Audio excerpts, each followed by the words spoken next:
and welcome to the Reflection Show with me, Martha Anabila. Today, I'm going to tell you about content creators. A lot of us have heard about cameramen, we've heard about photographers, we've heard about videographers, and sometimes we are kind of confused which of them to call for an event. Today, I'll be speaking with two young men in that sector.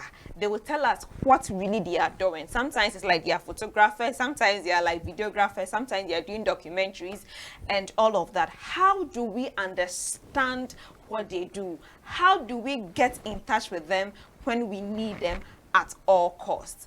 My hair and makeup is by Indep's Beauty Salon here in Tamale. My name is Martha Anabila. Let's go for a break. When we are back, we delve into the discussion. Do stay tuned.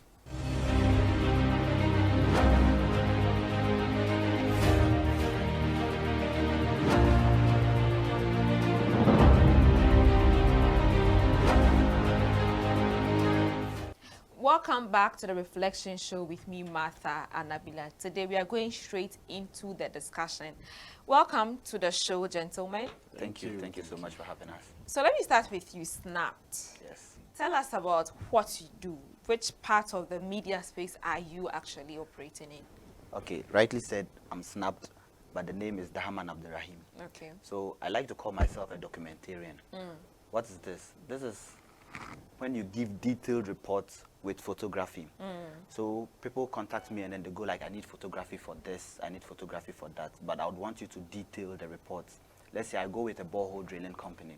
We drill boreholes. I'm supposed to tell, okay, this is this community, this is how deep we went, this is how long it took for the rig to drill the borehole, and all of these things. So I'm supposed to know so much detail about what I'm doing. So sometimes when I'm contacted, I have to sit with whoever is in charge of taking me around to let me know, okay, we are going to so and so communities, and then we are going to do this, and this is what we call our car that does this. Okay. So with these terms, I'm able to give a detailed report. That's why I call myself a documentarian, but you can also call me a photographer. Okay. Hamdan. Yeah. Well, my name is Prince Hamdan. I'm a content creator. I do video content, I do photography, I do graphic design. I'm more in the space of creating content within the media space.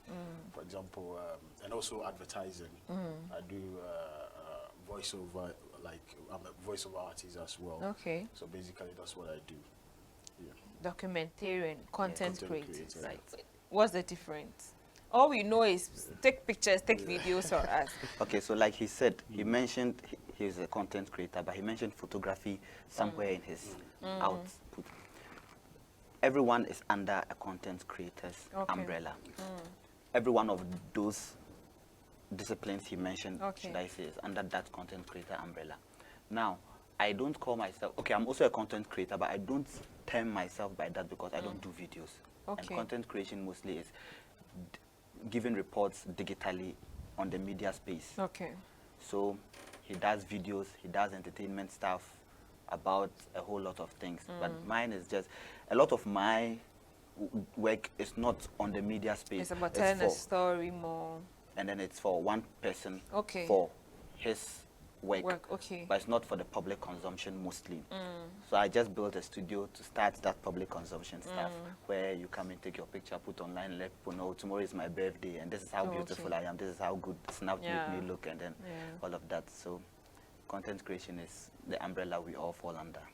Okay. Yeah, basically, just as you said, I think content creator or the content creation is a generic term for all of these media. Okay. Because, for example, just as I mentioned, I do a lot of these things, all of these things. You can, if you want to describe me to somebody, you can't say he's a videographer, he's a photographer. You need a term that would best explain or tell people what I do. So content creator is just a generic term for most of these media stuff that we do. So I was just coming to that. Videographers, photographers. Why? Why? It's like, at first we used to call people cameramen. But now you don't want to be called by that name again. Why? What has changed? Are you not still cameramen? We are cameramen with much more expertise. But with a swag. With much more expertise, let me put it. Because if you hold a camera, you're a camera woman. If I hold a camera without any knowledge about working around it, I'm a camera Okay. Anyone that sees me will just call me by that. But then, what exactly are you looking for? And who are you looking for to do that for you? That's where these disciplines come in. So what goes into what at every event, what identifies what I need at what point? So if it's a wedding, who do I need? If it is a youth summit or a youth event, what do I need? If it is a campaign I'm doing and I want people to talk about it, who do I need? Take us through the different kinds of needs per event that I'll be able to contact one for Hamdan. So basically, I think it all depends on what the focus of your event is. There are people who do weddings without photographs, without videos. Okay. There are people who also do some sort of campaigns without some of these things. It all depends on what you want to do with your campaign or with your wedding. There are people who cherish memories. So people like this would definitely want to have a photographer to document, as he said, the memories or the event that, I mean, took place, so that in the future they can show it to their children, they can sit and watch it and see how far they've come.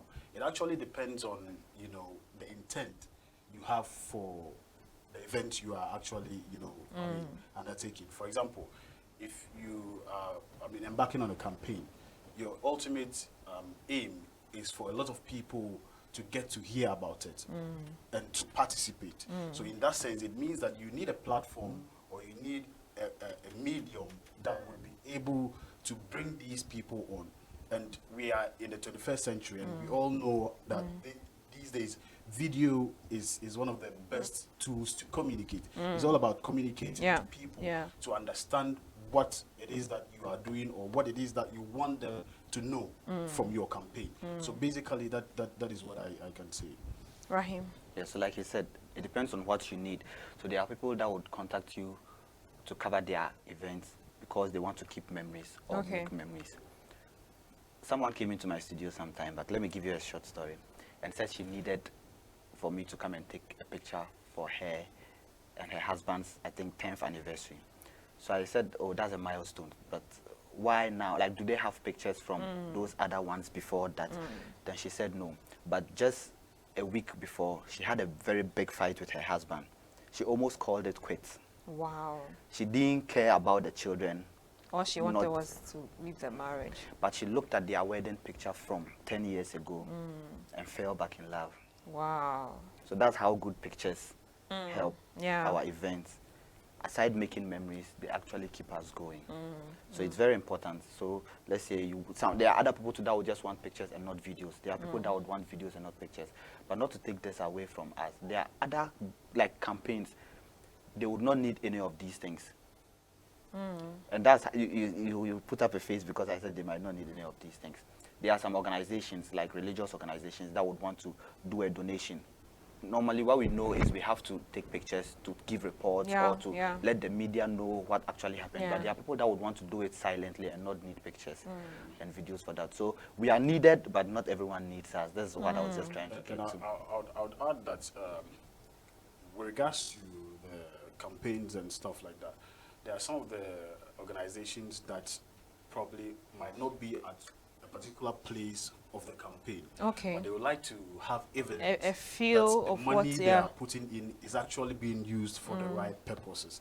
So that's one of the reasons why somebody might need, you know, a content creator to be able to put some of these. I mean, and as we talked about earlier on, we have, I mean, different type of creators or content creators, and it works hand in hand. Okay. For example, you have an event or you have a seminar or something, and then you want a lot of people to hear about it.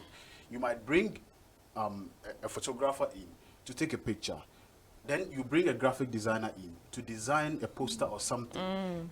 Okay. Or you might bring a video person in to make a promo video about the event. Then their work stops there. Unless, of course, they do all the other stuff. Then now we have what we call the new media. Okay. Social media that, you know, is a platform for people to actually to keep sharing and talking about the event. So then we have people who are also creators in that field. Okay.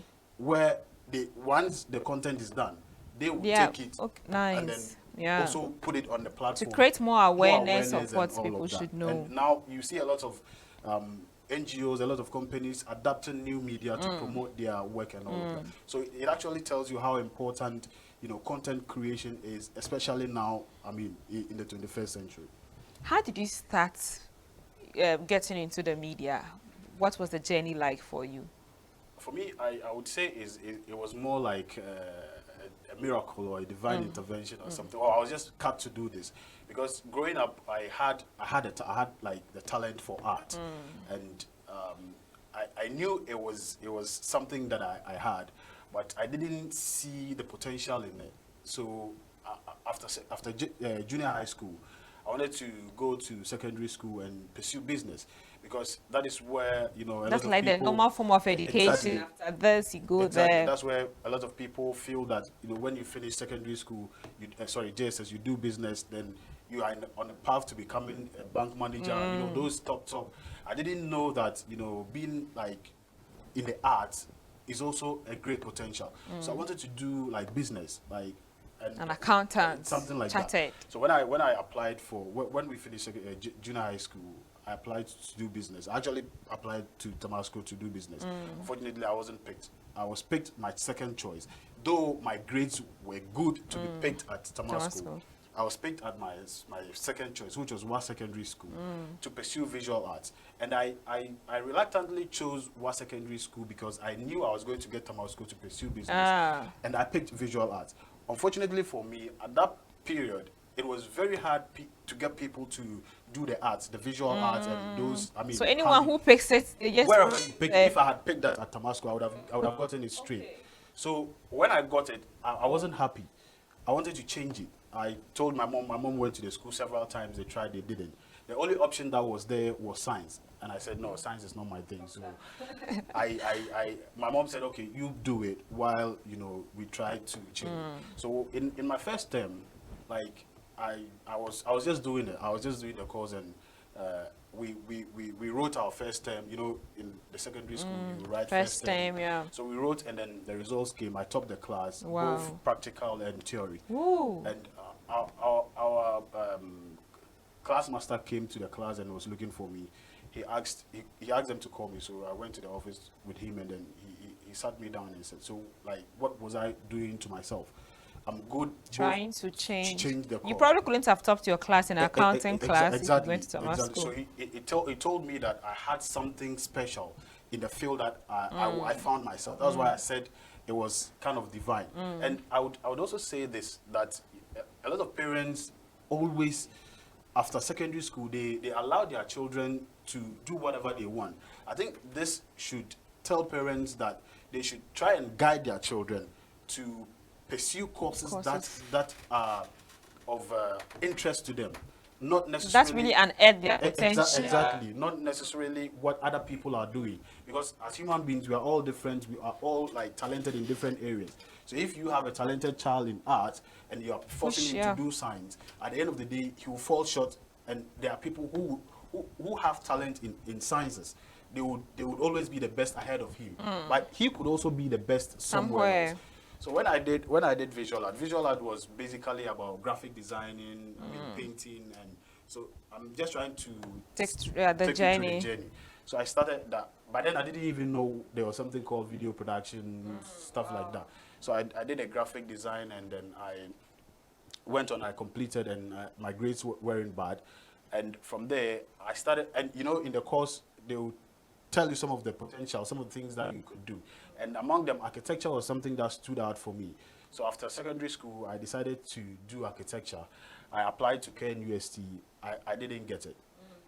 So I was like, you know, I have to wait for another year. The second year, I applied for graphic design. I didn't get it. I was like, but my grades weren't bad. So I was like, and I was also somebody who was very, you know, exposed to the internet at like very early. So I was able to kind of find ways to actually learn without necessarily going to school.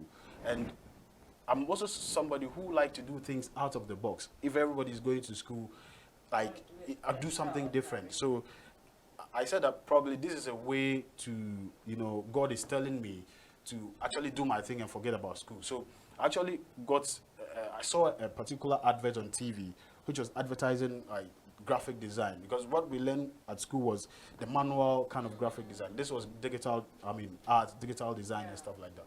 So I said, okay, let me go and try it. It was a 1-year program.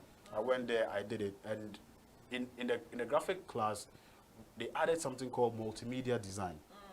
That was my first time of hearing it.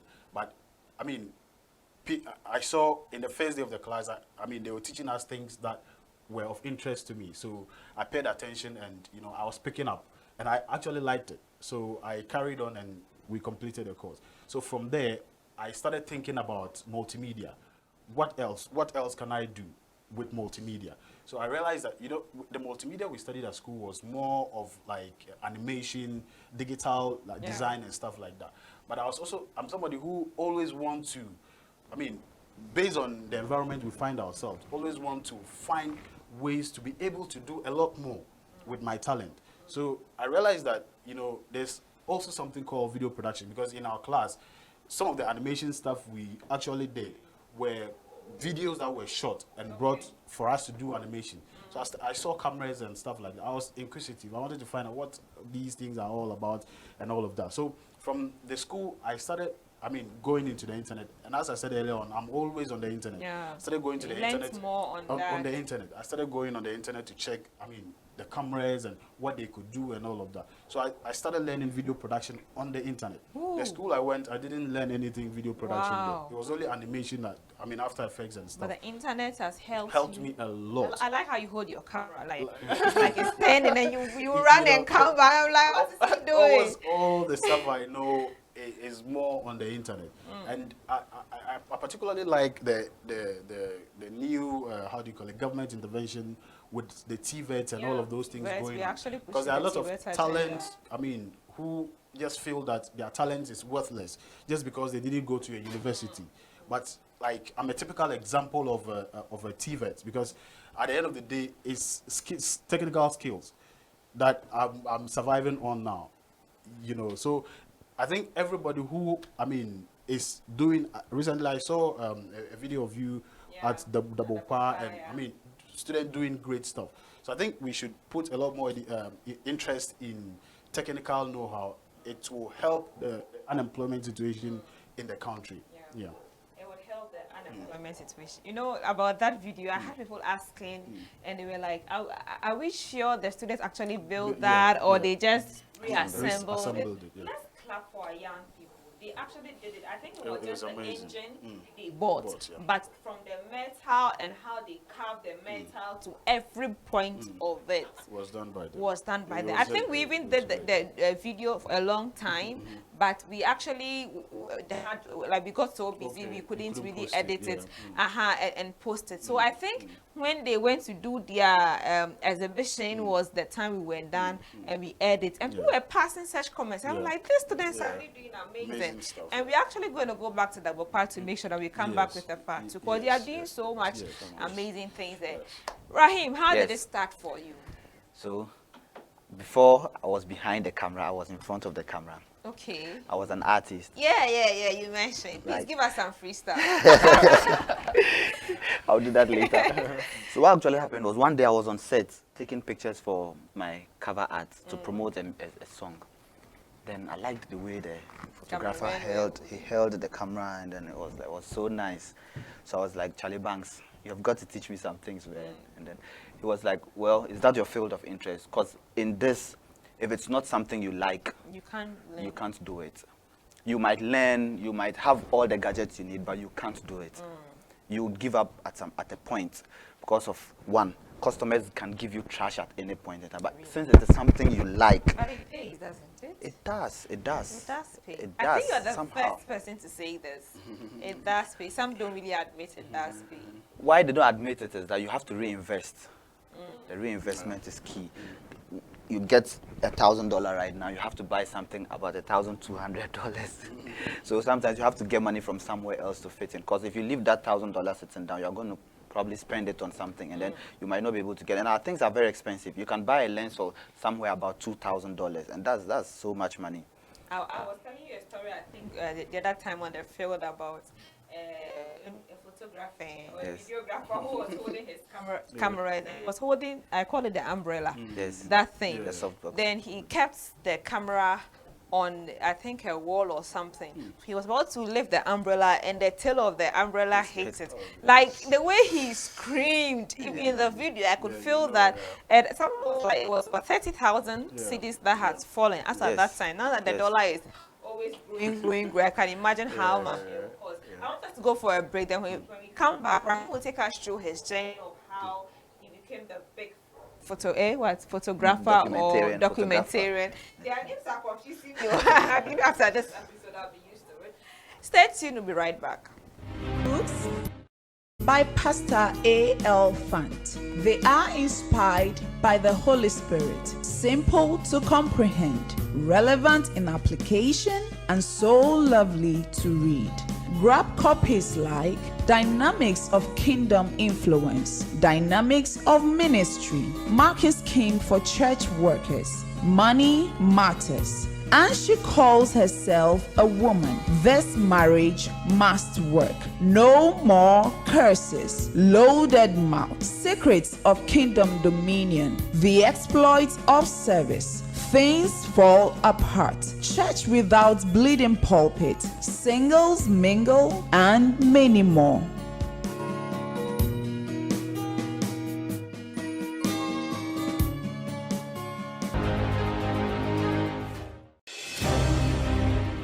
Welcome back. We're still trying to understand the different aspects of the media field.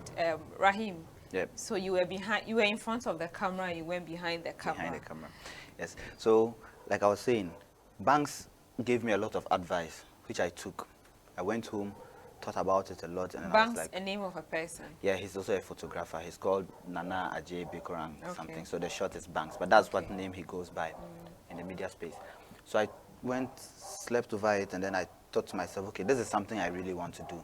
Let me go in, let me follow Banks and then know what the technicalities are. So I called him and I was like, Charlie, anytime you are going on set, I have nothing doing. I just finished university. I'm free. Anything at all, anytime at all, I'm there because I want to also learn. I hope you are not going to charge me anything. They said, oh no, already I'm looking for someone that can help me hold one or two things. So I went on set with him and then he was with a friend, Skyface, a video person. I liked the way things were happening around them because it looks like he got the gig and then he called Skyface to help him with something else he wasn't too good at, but then he had the contract. So from that point, I knew that, okay, this is how people should be in the media. What you are not very good at, don't force yourself to do it. And it came to me that, okay, this is what he was actually talking about from the start. If you love it and you think that is something you can do, then you should go into it. So I thought to myself, okay, in the university, I did management in information systems, which has to do with database management. How can I put these two together? Because this is how I can actually sell myself out differently from what every other person does. That's how come I became a documentarian. Wow. So I followed them once or twice onto their sets. Then I left Banks and went with Skyface because I realized he knew a lot more than just the photography I wanted to know. It looked easy for me, the photography I mean. So I felt like, okay, what I had learned from Banks was enough after the 2 or 3 times I was with him. So let me go to Skyface because the video had much more things to do than the photography. But then I went in with Skyface and I realized no photography, there's much more to learn in photography. Because sometimes you are... So you kept switching? Yes. In this room, for instance, depending on which angle I point my camera, I have to set it in a different way. Wow. Because this light can give me a different setting if I take it with the lens facing you. But if I put my back to the light, it gives me a different thing. So there are a lot of technicalities. Aperture has to change, ISO has to change, a lot of things. So then I took my time, went on the internet, like Hamdan also did, to learn a lot. The internet is the best teacher, they always say. But sometimes you have to be careful, because some settings would be different based on weather. And we know most of the people that gives us video content are people outside the country, in a different environment, in a different space when it comes to the weather and then stuff. So here, there's always, Hamatan is dry and cold. But then there's snow, Charlie, you feel it some way. So basically, that's how my journey started with this photography. So I came down to Tamale to try and also put in what Yeah. I've learned, and then kind of gel with my university studies and then the street studies to do something different. So I don't know if I'm the only documentarian here in Tamale, but I know I'm the best. It's nice. And I like the aspect you mentioned, that people work together, your strengths and your weaknesses. Yes. And I like how you and Hamdan work. Right. It's like, at a point, I thought you were from the same organization or kind of. no. Because like I usually look at him more than you. I Yeah, like how yeah. he goes around with the camera. He moves a lot. He moves, and just with one camera, Hamdan Yes. can take you up, down, come side, and all of that. And you are actually just with the pictures. So very we call good. that still photography. So, Still photography. Right. Oh, okay. That's But there are my- some who just want to do everything. They say they want Right. to do all of it. So with that, I think it always depends on the situation. Okay. Me, for example, and I think every other person, and especially where we find ourselves, starting up, it's always difficult to be able to get people, especially when you are not paying them to do the other stuff. Yeah. So or especially when the money is not enough to get a professional to do the other stuff. So for me, I've always taken it upon myself to, just master it. And probably I might say it's because it's a gift.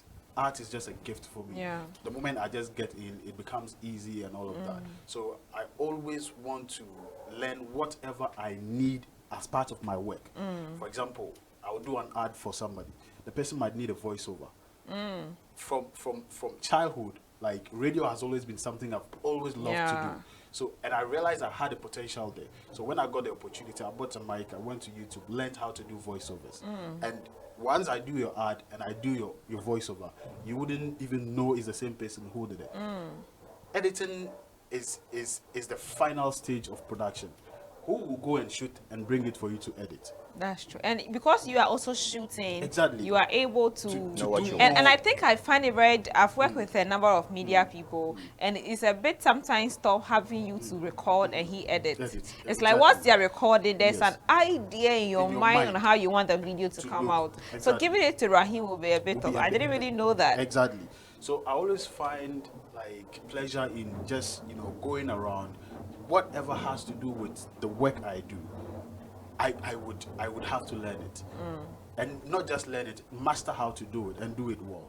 That's just how I am. And there are a lot of other people who start like that. But as you grow, then you will be able to pay other people. Then it takes off a lot of stress for you to do more of the thinking and allow other Yeah. people to come in. But I'll advise that anybody starting, especially in the north, because it's just very few people who do video production, like quality video Yeah, production in the yeah. north. And if you are starting out and you want to shoot, if it is in Accra, it's a different story. If you are starting out, you want to shoot and you're looking for somebody to edit. Maybe the person might edit it, you won't like it. You won't like it. You get it. So you want somebody to do a voiceover, you might not be able to pay. So all of these things. And the I'm not saying voiceover, that- sometimes it's like, I don't know, I'm part of them. Sometimes it's like we overcharge or they overcharge or kind of thing. Somebody we just want to do a voiceover for you, and it's like their price or the amount they are mentioning. You're like, what is really going in? And sometimes it's like you have to pay for voiceovers, you have to pay for scripts, Yes. you have to pay for video production. But it's like it's good to have a one-stop shop Exactly. Yes. where you get All of one these production things. house Yes. that does that. That's that, yeah. But there are some people that you have to pay them independently. That's really so much. Yes, and that's why I say, looking at the situation, for example, in Accra, there wouldn't be so much of an issue. But in the north, Tamale. people see it to be like, in Accra, you can charge double of what you triple Charge of what it, you yeah. charge here. And Yep. it looks like it's normal. Yes. You get it. So looking at where you find yourself, try and understand, your The terrain. pricing. And it also helps your work. Because if I can only shoot, but can't edit, at the end of the day, if somebody edits trash for you, you won't know. You won't also You- get the exa- good job. exactly. Customers will not come back to you. Exactly. And as I mentioned of starting up, it also helps you with your income. For example, if I'm a cameraman, for example, shooting the video, and I edit at the same time, the money that I would have used to pay an editor You would keep all it. come in. Because, and bear in mind, starting up is always very difficult.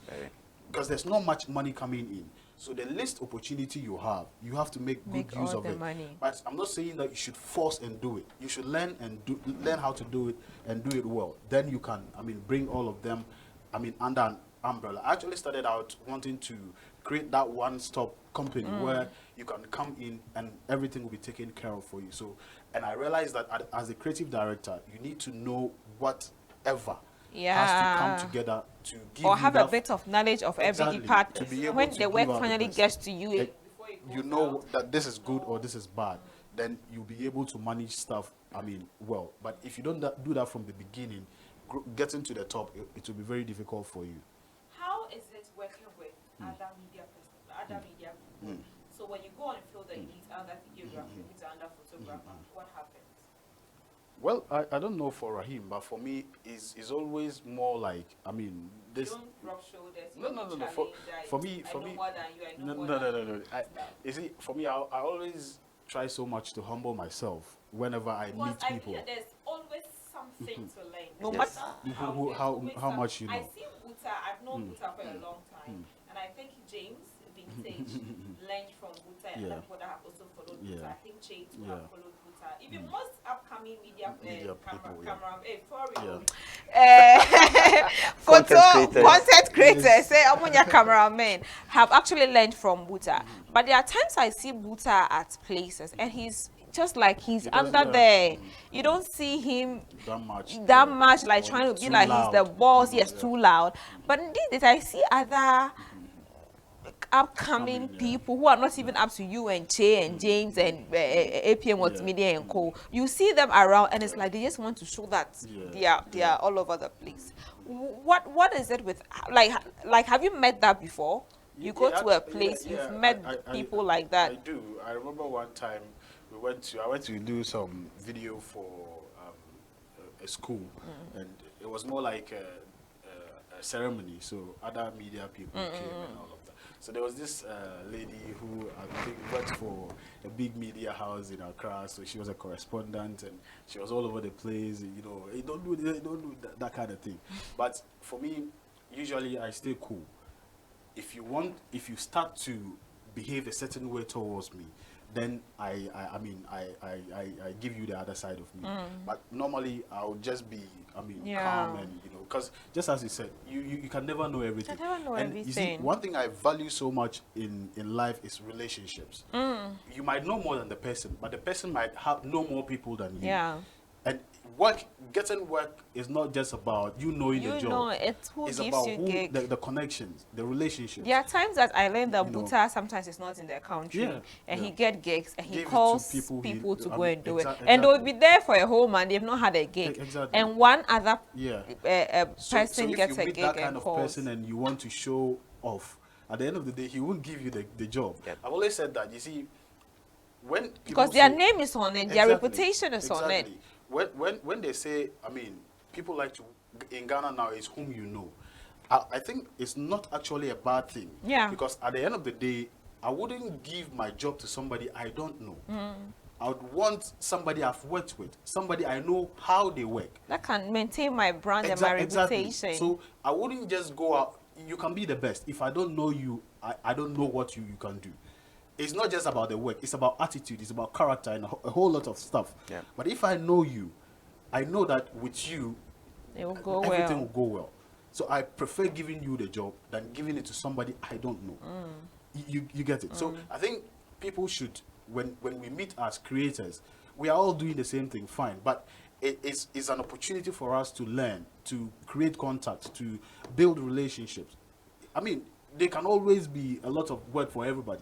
If you go to the market, you see even in Tamale alone, tomatoes. looking at the number of weddings, just weddings alone, that's just like one category of an activity happening. Exactly. If you want to group all the photographers and videographers, in a day, in fact, yes. We all can, because sometimes in a particular Sunday, there are a lot of weddings happening in Tamale. So you know how many guests do you want?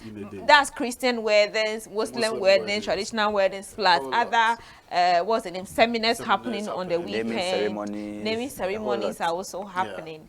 So I think that it's something that we should really understand. Now, I want to come back to you as a documentarian. Yeah. What goes into it? So if maybe somebody's watching us right now and has an organization and wants someone to do a documentary for them, how do they go about it? Okay, so there's a difference. A documentary can be video content to highlight everything that has happened in the campaign or in the project. But a documentarian is someone that puts in words and Like pictures. a voice over under some small b. My part of being a documentarian is where words and pictures are put into a database. Okay. So like I was explaining earlier, we go on a location to do a donation. So I have to tell, on site there were 116 orphans with 3 caretakers. And Martha Inspires Foundation gave 30 books, 10 pencils on a Thursday, 12 September, so. This is detailed work. So whoever sponsored would know that, okay, because on Thursday, 113 orphans got this number of books. On Friday, so number of orphans got this number of books. My donation of 500 books are covered. So it makes your work easy. Your report goes with these pictures and these data I've given to make your work very easy. So this is what a documentarian really does. Sometimes you think it's just the pictures and then it's something very easy, but adding more clarity to just the images that have been taken. Yes. And like I was explaining something, you chipped in, talking about the story with the pictures and stuff. These are things that we are expected to do. Okay. So now, to make a story good for a sponsor, which was a real story, I worked with a borehole drilling company. And on site, a lady came jumping when the rig went in and then brought out water. She was jumping and it was clear water. I was like, this excitement, I've seen it a lot of times, but yours is extreme and you're an old lady. Why is it that you're jumping like that? She was like, my son, this is the clearest water I've seen, apart from what a politician brought to my village to campaign. So it was his bottled water I saw as a very clear water, but today I have seen clear water coming from underground, and it is something I believe would stay with me till I die. Wow. Which might not be a long time from now, but my children and their children would benefit from this, and this community. So she was like, a lot of the kids are in camps. They call them camps in their local dialect, but these are schools where they go to learn things from the Western world. If they close and then they come to see this, they would be very happy. So she asked, is this going to flow for a long time? I was like, no, we have to actually do mechanization to stop it. So you see, all these things, I had to tell it for the sponsors to know that, yes, okay, there are communities in Ghana. Ghana is not a very big rural area, but there are a lot of communities under these towns we have that are really suffering. There are a lot of communities that lack basic necessities. Now, I've spoken about this, and this woman likened what she actually got into. Somebody told me a story, which was something I actually experienced myself too. There are some places you go, and then what you think they need is not what they need. Like a borehole, you would think that a community that fetches water from a well or a river would like very good water coming from a source for them. But then we go there, and then a man comes around, and he was like, what you are doing in a local dialect, he's like, what you are doing is not really necessary for us. So I asked why. Then he's like, what we need here is a brass band. He's calling a live band a brass band. So I asked why. Then he was like, the community nearby takes their ladies because they have a live band there. So and it's something very important to him because their community kept losing the population because their ladies would go here, jam with them, and then when after party happens, and then they have kids, and then they now become part of that community, and their community is losing. So you also get the brass band they are playing. Their ladies will stay. They don't even probably get more. So you see, like I'm saying, so you see, if these you're able things to tell, are just luxury stuff. Yes, but if you're able to tell these things realistically, you have the sponsors doing what they are supposed to do. That's why it's very important to actually get a photographer or a documentarian to give you good content. That's where a content creator comes in, to give you good content, to be able to give good reports. So I don't know if that answers your question. Yeah. But wow. So like at the end of the day, I'm actually learning very new things today. Yeah. That it's not just about coming to take the pictures, No. but how well are you? And I think most people don't really know this. People just want to take the pictures. Okay, and some people don't also know how to take pictures. And there are some people who even tell you that, I mean, you just take a picture, you are charging too much like this. Yeah. We can just use our phones to take Yeah, pictures. yeah. I get that a lot. All of that. I get that a lot. And sometimes I actually want that, because I'm like, okay, so why did you need to use your phone to take a picture? And you called. Yeah, the pictures. Even if you have an iPhone, you will still need somebody. There was a time I didn't get to tell someone that, but God being so good, he brought him back to me through another channel. So I have 2 numbers, and then he contacted me on one because someone gave him that to ask for a photographer. He was coming from Accra with his team, and they wanted to do a seminar, and then he asked for my price. I gave him, and he was like, that's too expensive. Everybody on my team has an iPhone. If we stand at different locations, we can get these pictures. Okay. Then ended the call. I was fuming inside. I wanted to call him back. I actually called him back. He didn't answer. Then people around me saw that, no, there was something wrong. They were like, Jay, just ignore. Whatever, you ignore. So I was there, and then the call comes through my other phone. I pick up, and he was like, sorry, please, somebody gave me your number from... I was like, you called me on my other number telling me you have iPhones. Go and use your iPhone. So I also ended the call. Wow. But I felt like I didn't really tell him. But sometimes we don't have to... Like, I actually regretted doing that. Probably I should have calmed down to talk to him. Or in a even nice way, just like human pretend relations, you are not the same person to give him and the other listen price. to what he would But say. I actually blame that on... No, but you are human, so Right. sometimes as clients, we also overreact. Right, yeah. And that made me a better person, actually. That situation. So we need those things sometimes. But like I'm saying, as a client, you have to understand what you are going in for.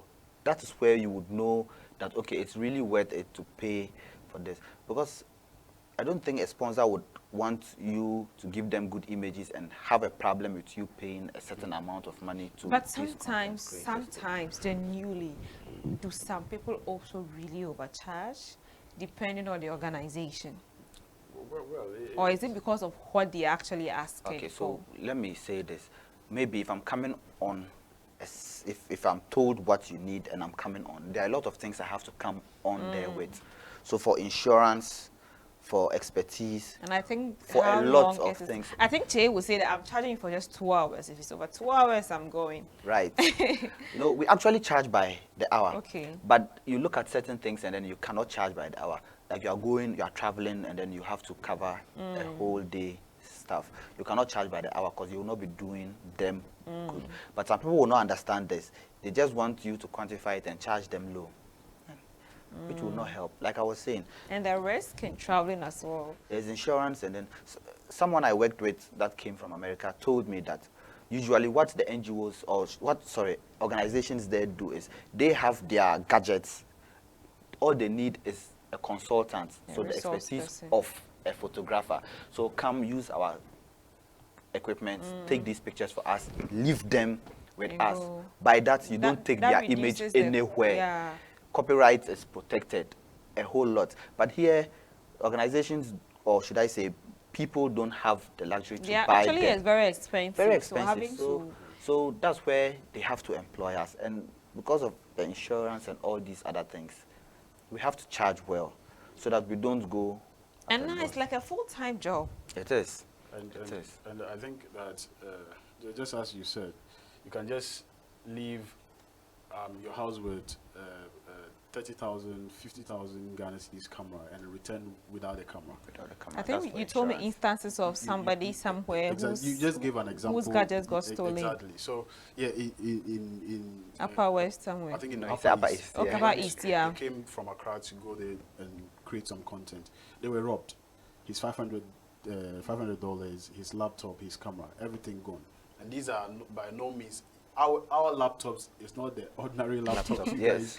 That reminds me of a story. you So can- I got a new laptop, and I was just having my I said, oh, I've got a new laptop from production. I brought it. They said they carry. I said, it's laptop, not laptop. They said this one you can only use it for typing documents and Yeah, things. all of these are huge sums of money. Yeah. And you cannot go to the client and say, because I came with you. So I that's got the stolen. thing. So who covers that? It's It has to be free. your cost. So that's why you charge that much.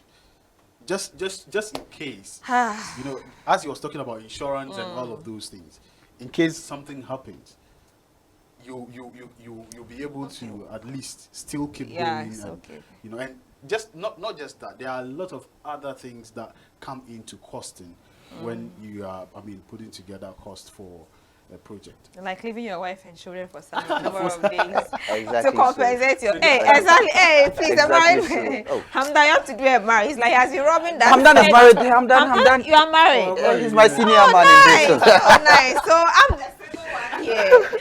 Okay, I'm the single one here, and some people behind the scenes. Don't worry, we'll join you very soon. You should. It's amazing. The behind the scenes people are laughing when I say people behind the scenes. Let's go for a break. We'll be right back. Right.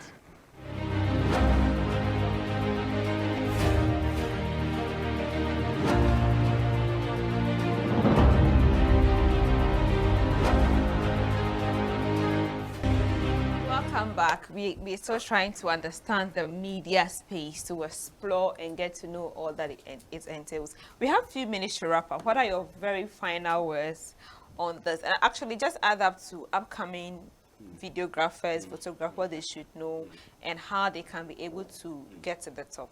Well, for me, as Rahim mentioned earlier on, it has to be the passion, especially when you are starting up. I've done a whole lot of productions for free, just trying to get people's attention, you know, to know what I do. Because at the end of the day, I always like to show you rather than to come and give you long stories. Yeah. People like to see what you can do. Don't come and tell them what they can do.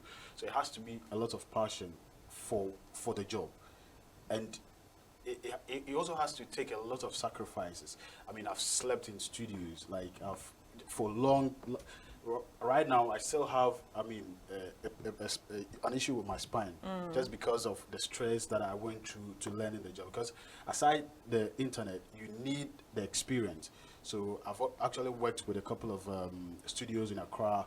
I worked with Metro TV for some time. So like, you need to sacrifice. And the time I went to Accra, it was somebody I didn't even know, but I knew I needed that knowledge. I knew the person could give me a whole lot to better my career as a content creator and all of that. So you need to, because there'll be times you'll be making nothing, but you still need to keep going. It happens, yeah. You still need to keep going, and if you can't keep going, you won't be able to get to the days where, like, I mean, the work will be, because we are talking about a lot of money and all of that. People feel that you just wake up and, you know, you just pick a camera, and it has to be a lot of steps. Process. I call it a journey. It's a journey. You can't wake up. You can be you can be very good, but you just have to go through that. I mean, that that process before people accept you as a good content creator or as somebody they want to work with. So it has to be patience too. It has to be, I mean, putting in the work. Once you come out, this is what you want to do. It just has to be it. You just have to keep. Loyalty and honor count. A lot. People just want to be you. Exactly. So they come to learn under Hamdan and Rahim. Yeah. They're in a hurry to take grow. your position. A They're in a lot of hurry to people. grow. A lot of I've had people, yeah. people that be like, okay, I like the media space. I want to come and learn under you, Martha Inspires. Yeah. And then when I come, and then maybe one day, if you're not there, I can host the show for you. And I'm like, that is a red flag. You should let me see Decide your that. commitment and decide whether you can sit in for me when I'm not there. But once you are even telling me you want to learn under me, you are telling me that, oh, when I'm not there, you sit in for I'm not saying, okay, that can be your dream. Yeah.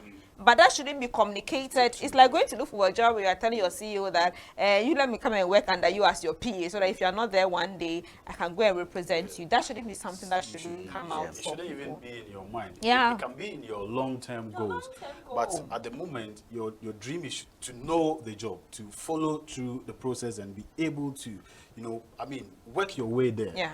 If already you have that in mind, it means you are looking for something to It's like grab they're waiting to sack me hand, from my own pick- show and come and come sit take down. It doesn't work. And it's like not as easy. Like even till now, most times when I get on set, I still get a bit nervous because it's like every day I see it as an opportunity to meet new people. Yeah. Yes. So my next episode should be better than my previous episode. Right. Exactly. So at every point in time, the marketing spice you saw in the previous episode is not the marketing spice you are seeing now, Exactly. and it should be different from the next episode. Exactly. And I think that with photography, I see a lot of young guys coming up, and you're like, oh, I just going to learn a month or two, I can take pictures, and they sneak out to go and work, get money, and their bosses are not even aware. Yeah. Or they even cause confusion with the person they are learning with, and they leave.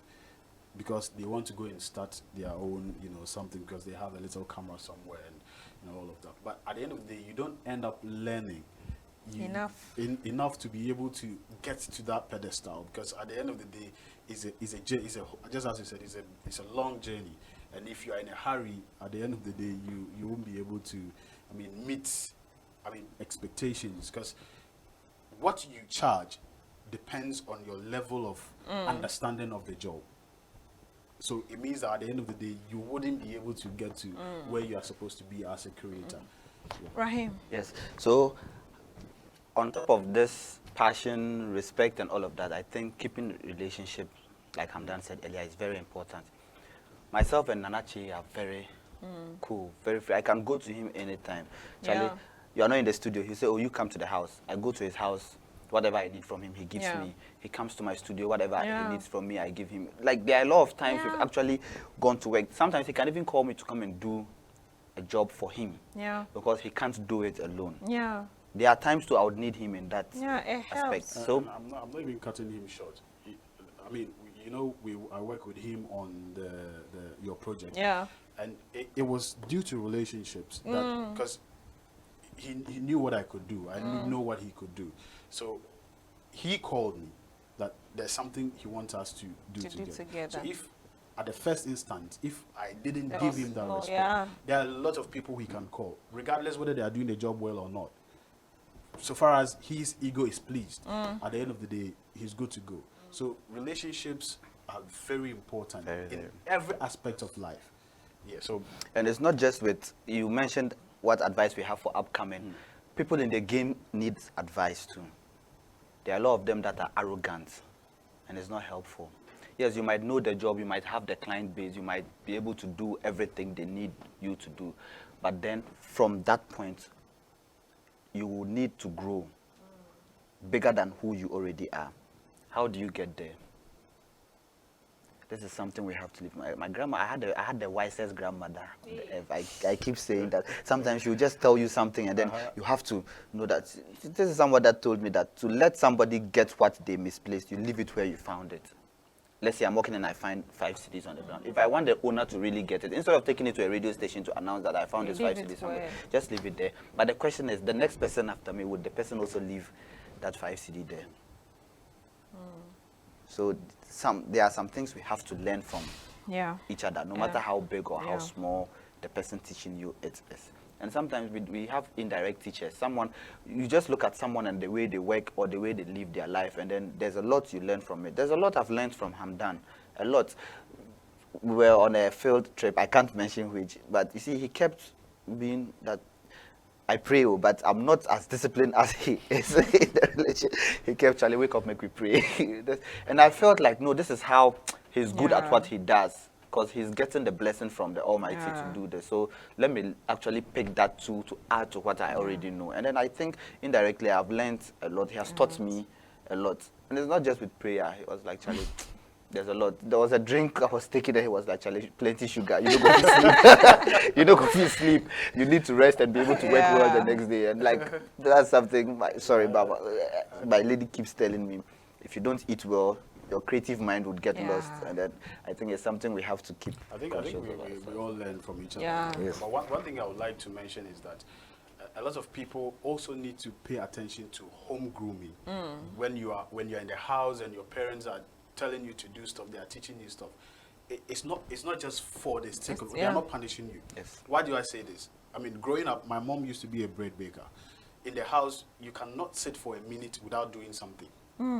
So when you see me on set, like, I'm just running around. Yeah, trying to look for, So like, once you wake up, you have to find something to do. My mom will always be at you. She doesn't want to come to the house and find anything going wrong. You like messing around. You always have to find something to do. So if you are somebody who knows me, you know that almost all the time I'm always finding something for myself, whether in my career or in something. That's how come I started a whole lot of stuff. And I think you've seen my page. This is North. I saw his page. I've actually been following your page, but I didn't know it was him until I started working with him directly. So it's that effect. So wherever I am, I'm always trying to find something Something doing people can around my see, yeah. like around my surrounding. I'm a video creator, so what can I do? There are a lot of people who know how to create videos, but they sit down with it, waiting yeah. for people to employ them. That wasn't my thing.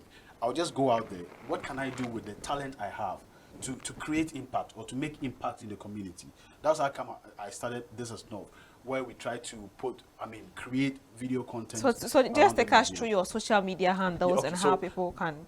Basically, my channel is my Facebook page is Prince Hamdan Banang, which is Prince Hamdan, and then the Banang is BANAG, and then for YouTube is This Is North, where we put a lot of content around the North and all of that. Yeah. And Instagram too is Prince Hamdan Banang. Okay. Basically, yeah. Okay, so mine is snapped CR on Facebook, snapped_CR on Instagram, and then my Gmail is snappedcr@gmail.com. So if you want to contact me through the email, you use that, and then. Do you have any phone numbers you want to give out? Yeah. Well, my phone number is 020-026-1028.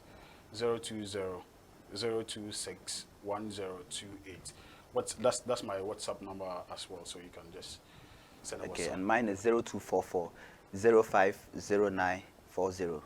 0244-050940. Okay, so I really had, like I keep saying Hamdan. I don't know. I have to also come and learn a skill how Hamdan runs with the camera. You see, it makes the video nice. Yes, and I was thinking about, when we went to Gambaga, there was this. I haven't seen the video yet. I will be seeing soon.